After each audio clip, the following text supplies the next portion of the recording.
boas noites, señoras e señores. Estamos en directo na radio e na televisión de Cerceda cando son as 10:25 da noite, xa co escrutinio rematado e aquí cos candidatos no noso plató. Están aquí presentes os tres para facer unha valoración de como foron estes resultados. Pero nos previamente imos tamén, por se alguén aínda non o sabe, a saber como foron os resultados, facer un repaso mesa a mesa de todo o que foi o Concello de Cerceda, todas as mesas do Concello de Cerceda, tanto en participación como en porcentaxes como en votación a cada un dos partidos que se presentaban. Lembren, Partido Socialista, Partido Popular e BNG. Lembren tamén que estamos falando das eleccións municipais número 11 dende o 79, dende a democracia, e en Cerceda, antes de comenzar, a victoria foi claramente para o Partido Socialista, que ademais a cada dous concelleiros máis, estes son datos oficiosos, pero en xeral o que di a Leidon é que estamos en 9-3-1, pero aínda temos que confirmalo oficialmente.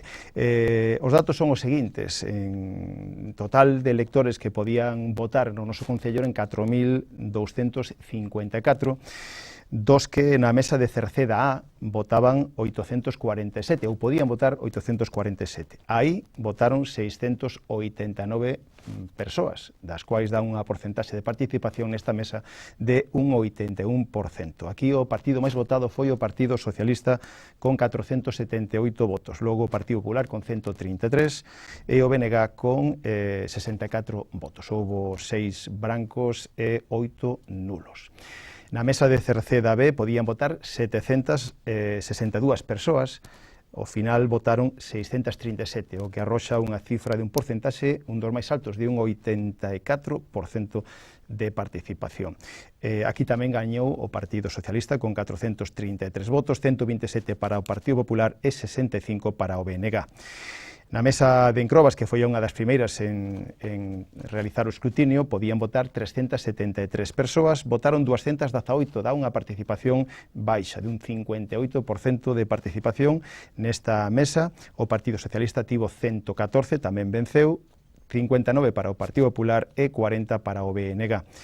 Na mesa de Meirama podían votar 308 persoas, votaron 256, un 83% de participación, tamén alta. Aquí venceu o Partido Socialista con 143, 73 para o Partido Popular e 35 para o BNG. Xesteda, a mesa de Xesteda, tamén unha das primeiras en ter resultados definitivos. De 291 persoas que podían votar, votaron 249, porcentaxe de participación a máis alta de todo o Concello, con un 86, 85,60%.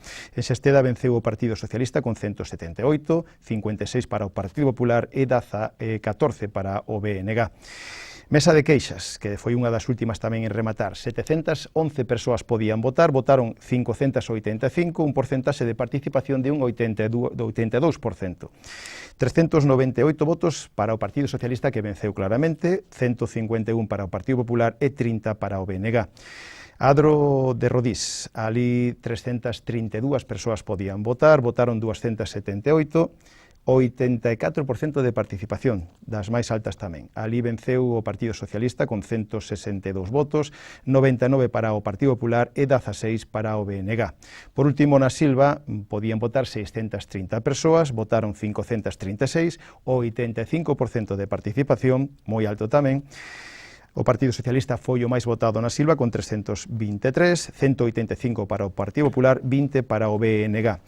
En resumo, pois o Partido Socialista obtuvo 2.229 votos. Subiu con relación ás de fai 4 anos en 425 votos. O Partido Popular obtivo 883 votos. Baixou con relación aos 4 anos pasados 375 votos, e o BNG obtivo 284 votos e descendeu en 165. A participación global de todo o Concello ronda 82,5%. Estes son os resultados xerais, donde podemos ver que o resultado queda claro. Para ello, imos xa a pasar a conversar cos tres candidatos que temos aquí con nós, que amablemente nos atenden. Sabemos que, evidentemente, foi un día duro de traballo, supoño que de estrés ou incluso de tensión, pero ao final queren estar con todos vostedes. Unha vez máis, así o facemos dende prácticamente 30 anos, desde que estamos emitíndonos, aquí están para falarnos neste momento. E o que comenzamos, evidentemente, é por felicitar o que venceu, e ademais venceu claramente o candidato do Partido Socialista, Juan Manuel Rodríguez. Que tal? Boa noite. Hola, boa noite, moitísimas gracias. Bueno, pois o primeiro queremos que nos faga vostede a valoración que supoño que sea de satisfacción. Sí, non podería comezar sen lamentar a defunción de Rafa, o director do Colexio da Silva, nunha data tan sinalada que, desde logo, pois condiciona moitísimo esta celebración. Dito iso, eu que teño moito que agradecer, non? Teño moitísimo que agradecerlle ao meu equipo, que creo que se desempeñou dun modo moi digno, traballaron unha barbaridade, tamén persoas colaboradoras que prestaron a súa axuda e, por suposto, a todo o mundo que nos apoiou. De por sí, nunha festa da democracia hai que valorar positivamente as votacións e que a xente acuda ás urnas, pero, evidentemente, eu tamén teño que facer unha mención a todas aquelas persoas que fixeron posible non só que manteñamos unha maioría absoluta, senón tamén que a incrementemos. Pero, realmente, inda que hoxe estou aquí, o que quero é agradecerlo a todas as persoas que colaboraron con nós, dedicarlo, por suposto, e dedicarlo moi especialmente neste caso a Rafa, o director do Colexio da Silva. Non podería pasar tamén sen facer unha mención ás miñas amizades, que seguramente en ocasións non poida pasar tanto tempo con elas como antes era de costume, e, por suposto, a miña familia, e moi especialmente a meus pais e a miña avoa, que, dada a miña actividade política, moitas veces non lle podo dedicar o tempo e as conversacións que me gustaría. Ben, pois seguiremos falando e imos a pasar agora con David Lamas, o candidato do Partido Popular, que en este caso, evidentemente, a valoración é de que se perderon bastantes votos. Non sei se entraba dentro das previsións, viuse vostede sorprendido. Que valoración fai destes resultados? Hola, boas noites a todos. Tamén, bueno, dado a noticia que acaba de comunicar aquí... Sí, a verdade que quedamos todos impresionados. Porque tamén trasladamos, bueno, desde o meu nome ao noso equipo tamén as condolencias á familia e o máis sentido pésamo. E, bueno, ao que estamos. Pois, bueno, o resultado que hoxe tuvemos pois non foi o esperado. Evidentemente, bueno, sabíamos as dificultades que habían en ganar e en estar aí arriba, pero sí que non esperábamos este resultado. Quizás o problema foi que fixemos unha aposta moi forte, unha aposta de cambio, de renovación, e, bueno, o tempo foi xusto, dado que este equipo creouse nas últimas semanas, e trasladar o noso mensaje a todos os veciños de Cerceda, pois era algo moi difícil. Éramos conscientes deso, tiñamos a ilusión, porque o equipo é moi bo, moi traballador, e, bueno, vivíamos, a verdad, que momentos felices e ilusionantes, con proxecto, pero, bueno, o resultado non acompañou. Felicitamos aos veciños de Cerceda en que se animaran a votar, que o porcentaje de votación fora tan alto. E, bueno, estamos contentos, non do resultado, evidentemente, pero estamos contentos de estar aquí, de ter este equipo, e o que sí podemos decir aos veciños que, bueno, que nos quedan 4 anos pois, para demostrar que podemos aportar cousas ao Concello. Moi ben, pois agora imos co candidato do BNG, con Alberto Sánchez, que tamén xa ten máis experiencia, é o máis veterano dos tres, e que quería decirlle tamén que faga a súa valoración, porque evidentemente tamén falábamos antes dos datos, antes de comenzar a entrevista, de que tamén eran negativos, non? Sí, en primeiro lugar, por parte do BNG, queremos dar as felicitacións ao Partido Socialista polo resultado destas eleccións e dicir que, efectivamente, para nós son resultados negativos. Non contábamos con baixar en votos, nin en porcentaxes, pero, bueno, mantemos o noso concelleiro que, pois, de todas maneiras, ainda a pesar de que mantemos, pois, efectivamente, os resultados non son todo o esperados que desexábamos. En todo caso, efectivamente, pois, bueno, hai todos os equipos non xogamos da mesma forma, non? Quer dizer, hai equipos que teñen máis poder económico e máis poder comunicativo, máis poderes políticos, por chamar de unha maneira, e outros non os temos. En todo caso, pois, estamos inmensamente agradecidos por parte do BNG, de toda a Asamblea do BNG, os 280 e pico votos que tivemos, que, bueno, sabemos que son uns votos que queren cambiar a política que se fai neste Concello, e, bueno, pois seguiremos traballando, queremos analizar polo miúdo os resultados e mirar, pois, de atingir a problemática para, bueno, pois, vindeiras eleccións, pois, obter millores resultados. Quería aproveitar para preguntarvos os tres como valorades a campaña, desde que comenzou ata a xornada de reflexión, que valoración fai da campaña en sí? Foi unha campaña bueno, que a vostede lle satisfizo, foi... Pola nosa banda foi moi traballada, pero moi tranquila. É difícil explicar isto, pero ao final eu poño sempre unha metáfora que é que unha galiña pon un ovo e cacarea. Un peixe pon moitísimos sin facer ningún ruído, non? E nós intentamos poñer moitos ovos durante toda a campaña a nivel electoral e, ademais, eu creo que unha cuestión fundamental foi o que dixen na presentación en precampaña.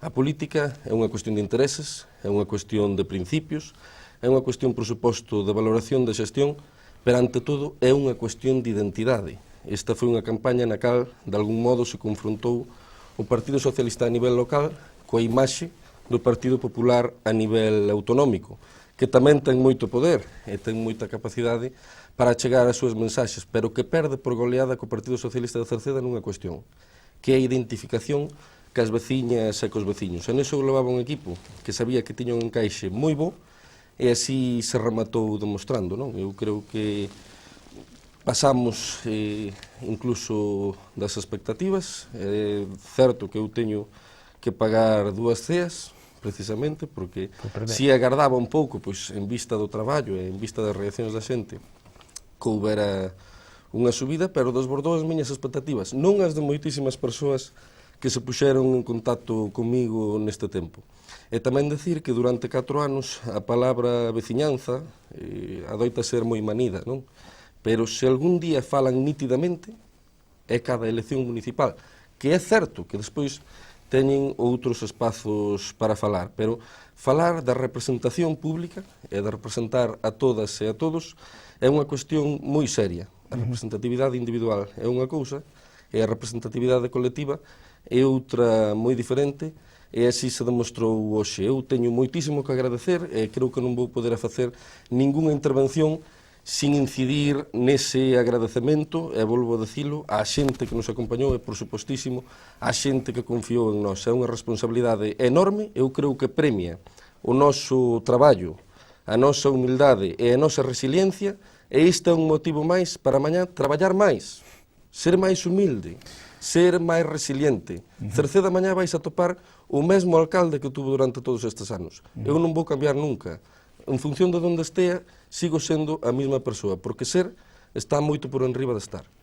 Moi ben, o candidato do Partido Popular, pois, evidentemente, tamén foi unha campaña, creo que, de traballo, o seu equipo, creo que tamén, polo que me vestía vostede, dedicouse casi o 100% a él, non?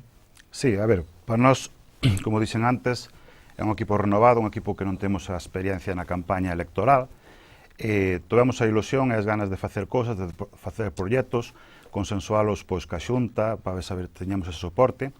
E, bueno, foi unha campaña interesante, intensa, pero evidentemente competimos con, non todos competimos cas mesmas oportunidades de pasar o noso mensaxe, non?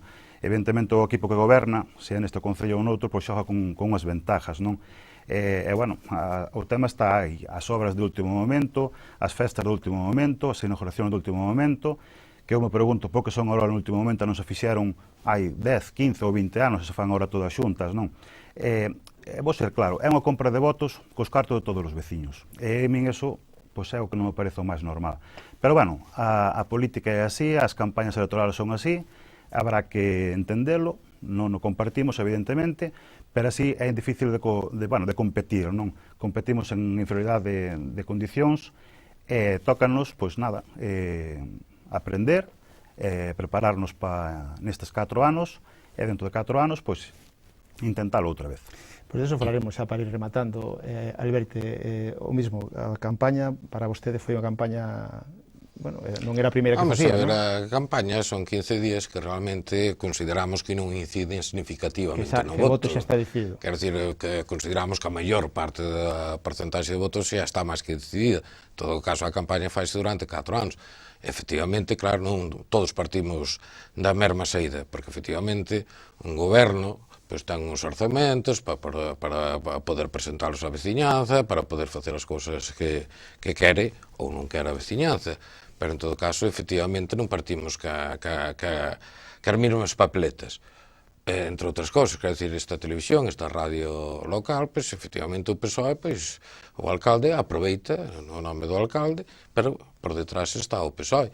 Entón, efectivamente, son 4 anos que estás aí con unha mensaxe.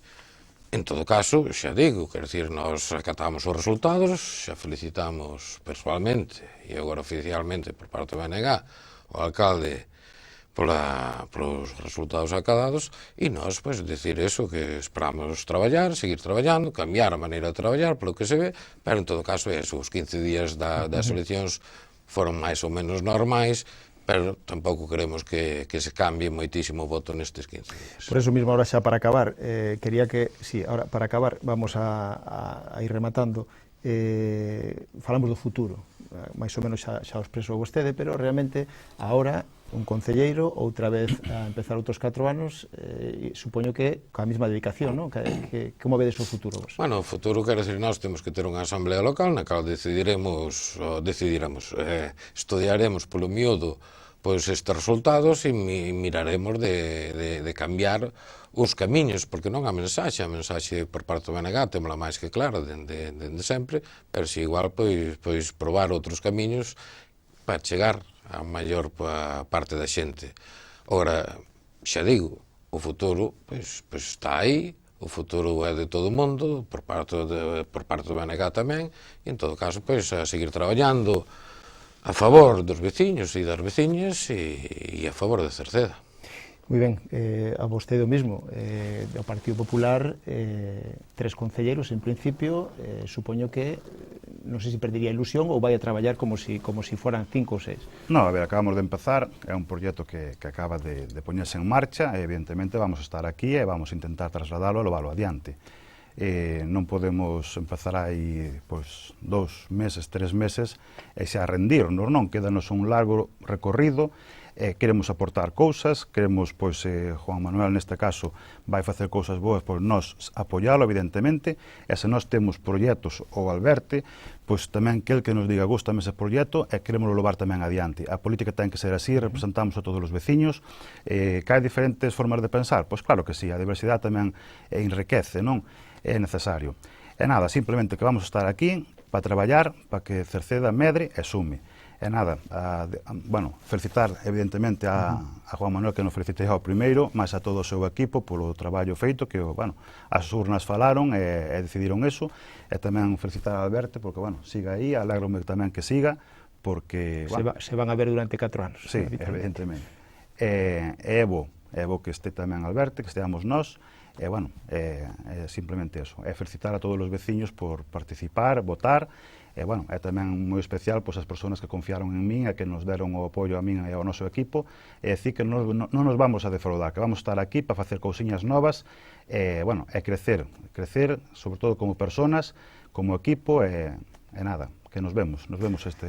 Moi ben, xa para rematar, resultado histórico, evidentemente vencedor con 9 concelleiros, non sei, un resultado que non se coñece habitualmente e que é para estar moi satisfeito. De eso supoño que irá asimilando segundo vayan pasando os días. Fáganos por último a súa valoración e se quere rebatir tamén, supoño, algunhas cousas que se falaron aquí. Eu quero agradecer a disposición e tamén a felicitación, neste caso de Alberto e de David, si puntualizar unha serie de temas, non?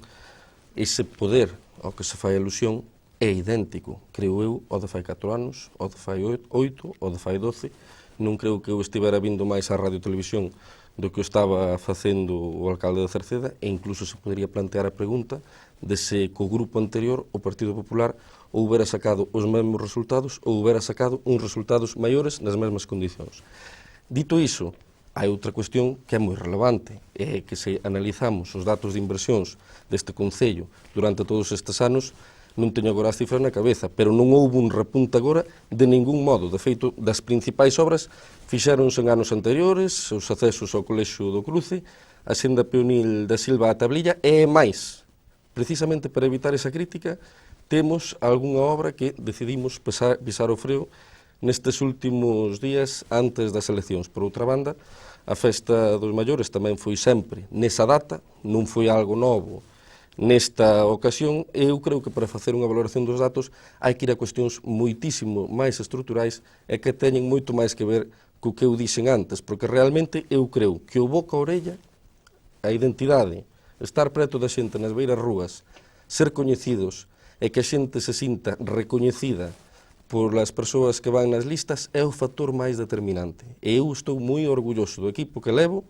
Cada vez que miro para eles sinto unha satisfacción enorme e para min foi a clave, ao igual que o feito de que a nosa mensaxe chegara a todas as veciñas e veciños da Cerceda, non? Poder gobernar Cerceda coas mans libres, ao lado da xente, en positivo, con resiliencia, e así seguiremos con máis forza que nunca, con máis determinación, e se cabe, isto é un alento para mellorar e para incidir no que antes decía. Se con traballo, con humildade e con resiliencia nos foi ben, mañán temos que ser aínda máis traballadores, máis humildes e máis resilientes. Moi ben, pois creo que con isto xa rematamos. Creo que teredes tempo en los plenos, durante a vida política municipal, de seguir debatindo e falando destes temas, porque evidentemente lle interesan os nosos veciños e que sepan, ademais, que dende aquí tamén agradecemos a presencia, porque evidentemente son momentos onde a mellor non apetece estar, ou ao revés, ou realmente hai que estar e cumplir co mandato dos veciños. Hai moitos que vos apoyaron, os tres, e están seguramente seguindo e sabendo cal é a súa postura e a súa opinión. Volvo a insistir, gracias aos tres, enhoraboa aos tres, porque así creo que todo o mundo o sinte e o ve, porque se presentan como representantes de todos os veciños. Gracias por atendernos e quedamos citados para máis ocasións dentro da vida política municipal. Moitas gracias a vos. A todos vostedes tamén gracias por estar aí.